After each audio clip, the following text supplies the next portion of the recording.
क्या ईवीएम को हैक कर लिया गया है? क्या हमारे वोट देने ना देने से कोई फर्क ही नहीं पड़ता? दोस्तों, अगर आप विपक्षी नेताओं की सुनेंगे तो आपको अक्सर कुछ इस तरीके की बातें देखने को सुनने को मिल जाएंगी कि कोई भी बटन दबाइए, वोट तो बीजेपी को ही जाएगा। ऐसे में सवाल ये आता है कि क्या इतिहास के सबसे बड़े इलेक्शन, जिसमें 97 करोड़ भारतवासी हिस्सा ले रहे हैं, उसमें भी ईवीएम हैक कर लिया गया है?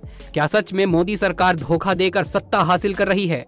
और सबसे बड़ा सवाल, क्या वाकई में ईवीएम मशीन को हैक किया भी जा सकता है?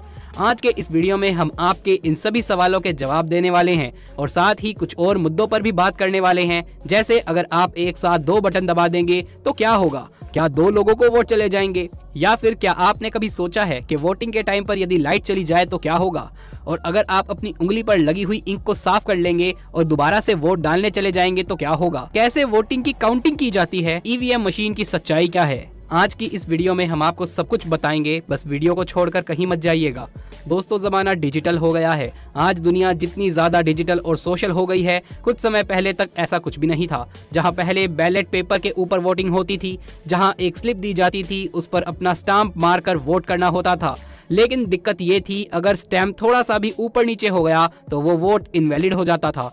और सबसे बड़ी दिक्कत थी बैलेट पेपर के वोटों को गिनती करने की, जहां 2 से 3 दिन तक लगातार वोटों की काउंटिंग चलती रहती थी। जब वोटों की काउंटिंग चलती थी तो कोई बंदा बाहर नहीं जा सकता था, ना कोई अंदर आ सकता था।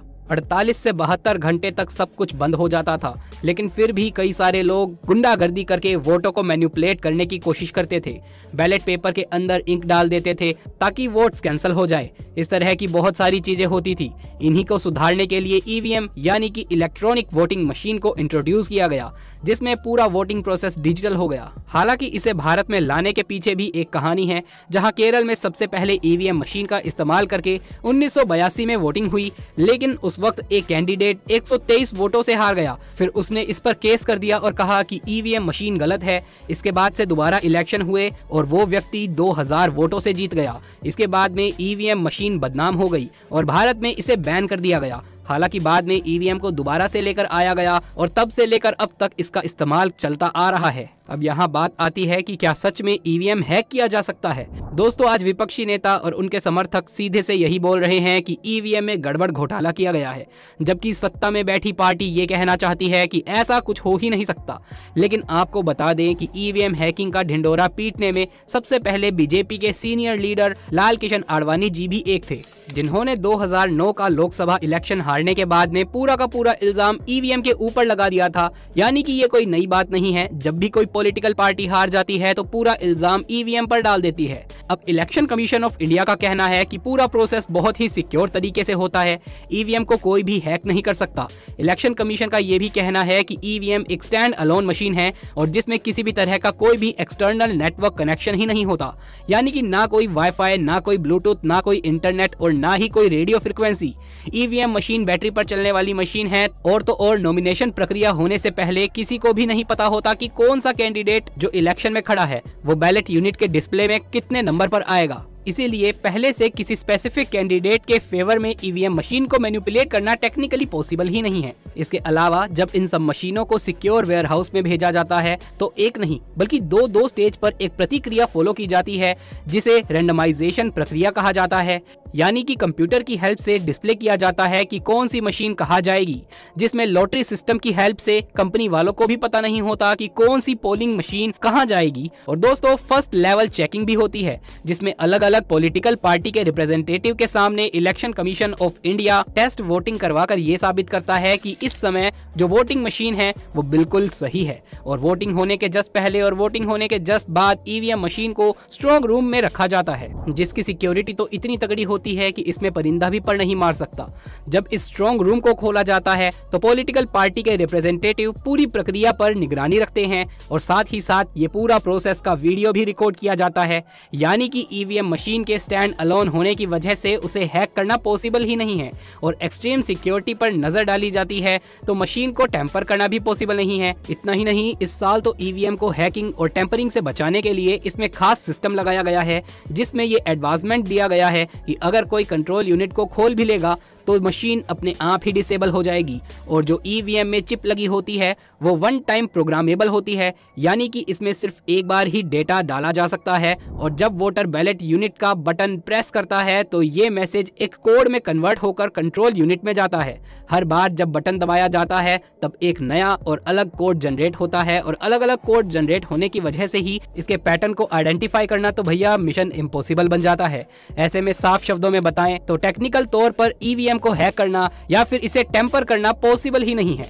हाँ, वो बात अलग है कि कोई अंदर का बंदा किसी स्टेज पर किसी पॉलिटिकल पार्टी के साथ मिलकर कुछ गड़बड़ कर दे, लेकिन इसके लिए पूरे के पूरे सिस्टम को करप्ट होना पड़ेगा, क्योंकि अगर एक इंसान गलती करेगा तो दूसरा उसे जरूर पकड़ लेगा। ये कोई छोटी मोटी बात तो है नहीं और देश के वोटिंग प्रोसेस के लिए पूरे सिस्टम का करप्ट होना बहुत मुश्किल है। इसीलिए आप माने या ना माने, हमें ईवीएम पर भरोसा करना होगा और उसी के हिसाब से देश का नेता चुनना होगा। दोस्तों, यदि आपको इंटरेस्टिंग बात बताएं तो ईवीएम यानी इलेक्ट्रॉनिक वोटिंग मशीन बस 2 से 3 बार इस्तेमाल की जाती है, इसके बाद में उसे हटा दिया जाता है। अगर सिंपल भाषा में बताई जाए तो इस मशीन के 3 अलग अलग पार्ट्स होते हैं। एक वोटिंग मशीन होती है, एक होती है वीवीपीएटी और एक होता है कंट्रोल यूनिट। इसका इस्तेमाल करने का सीधा सा तरीका है, जब कोई वोटर ऑफिसर के सामने जाता है तो एक कंट्रोल यूनिट का बटन दबाया जाता है, तब जाकर के बैलेट यूनिट एक्टिवेट होती है। इसके अलावा आप चाहें इसमें कितने भी बटन दबाए जाएं, आपका वोट जाएगा ही नहीं, कोई फर्क ही नहीं पड़ता। और जैसे ही आप बैलेट यूनिट पर अपने पसंदीदा कैंडिडेट के चुनाव में उनके चिन्ह के सामने लगे बटन को दबाते हैं, वैसे ही आपके द्वारा किए गए वोट की स्लिप वीवीपीएटी पर निकल कर आ जाती है और 7 सेकंड तक आपको दिखाई देती है, ताकि आपको ये पता चल सके कि आपने सही वोट किया है या नहीं। और फिर उसके बाद में वो स्लिप बॉक्स में इकट्ठा होने लगती है। और हाँ, जो लोग सोचते हैं कि वो बार बार बटन दबाकर वोट कर सकते हैं, तो ये बैलेट यूनिट टेप रिकॉर्डर की तरह होती है, जिसमें एक बटन दबाओगे तो दूसरे बटन ऑटोमेटिकली ऊपर आ जाते हैं, यानी कि एक बार में एक ही बटन दबेगा और एक ही बार दबेगा। अगर आप 2 बटन दबाएंगे एक साथ तो वो बटन दबेंगे ही नहीं। अब वो तो आपके ऊपर है कि आप किस पार्टी को वोट देना चाहते हैं, किसका बटन दबाना चाहते हैं। जैसे ही आप बैलेट यूनिट का बटन दबाते हैं, मशीन ब्लॉक हो जाती है और फिर उसके बाद में वो काम नहीं करेगी। दोस्तों, ये मशीन बहुत अलग होती है, जो किसी भी चीज से कनेक्टेड नहीं होती। ना ही इसमें ब्लूटूथ होता है, ना ही वाईफाई होता है, ना ही ये किसी यूएसबी से कनेक्टेड होती है। ऐसे में कुछ लोग सोचते हैं कि वोट डालते समय अगर बिजली चली जाए तो क्या होगा, तो आपको बता दें कि बिजली चली जाए तो कुछ भी नहीं होगा, क्योंकि ईवीएम बिजली पर चलती ही नहीं है। जी हाँ, वो बैटरी पर चलती है और ऐसा खास तौर पर इसीलिए होता है क्योंकि भारत में कई सारे ऐसे एरिया हैं जहां पर बिजली की पूरी सुविधा ही नहीं है। अब बिजली ही ना हो तो वोटिंग कैसे होगी, इसीलिए इसे बिजली नहीं बल्कि बैटरी पर चलाया जाता है। पहले जो ईवीएम मशीन थी उसमें एक बार में 3840 वोट डाले जा सकते थे, लेकिन अब वोटों की संख्या कम हो गई है और एक ईवीएम मशीन के अंदर 2000 वोट ही डाले जा सकते हैं। पहले ईवीएम मशीन में 16 नाम लिखे होते थे, अब 24 नाम देखने को मिलते हैं। अगर ईवीएम की कीमत के बारे में बात करें तो बैलेट यूनिट 8000 की आती है, कंट्रोल यूनिट की कीमत 10,000 रुपए है और वीवीपीएटी सबसे महंगा है जिसकी कीमत है 16,000 रुपए। ये जो ईवीएम मशीन है ये और कोई नहीं बल्कि भारत ही बनाकर तैयार करती है और भारत इसे नेपाल, भूटान, पाकिस्तान और केन्या जैसे देशों में बनाकर डिलीवर भी करती है। पर दोस्तों, क्या आप जानते हैं कुछ देश ऐसे हैं जहां आपको ऑटोमेटिकली वोटिंग लिस्ट में डाल दिया जाता है और ऑस्ट्रेलिया में तो अगर कोई वोट नहीं देता तो उसे 10,000 का फाइन देना पड़ता है। दोस्तों, भारत में वैसे तो कई सारी टेक्नोलॉजी चलती है, लेकिन वोटिंग के लिए बायोमेट्रिक बेस्ड वोटर कार्ड का इस्तेमाल किया जाता है ताकि फ्रॉड को पकड़ा जा सके। इसमें आप अपना आधार कार्ड भी लिंक करा सकते हैं। जितने भी वोटर होते हैं उनके रजिस्ट्रेशन वाला डेटाबेस मेंटेन किया जाता है और जो उंगली में टीका लगता है वो चांदी होती है। जी हाँ, वोटर्स को जो इंक लगाई जाती है उसे सिल्वर नाइट्रेट से बनाया जाता है।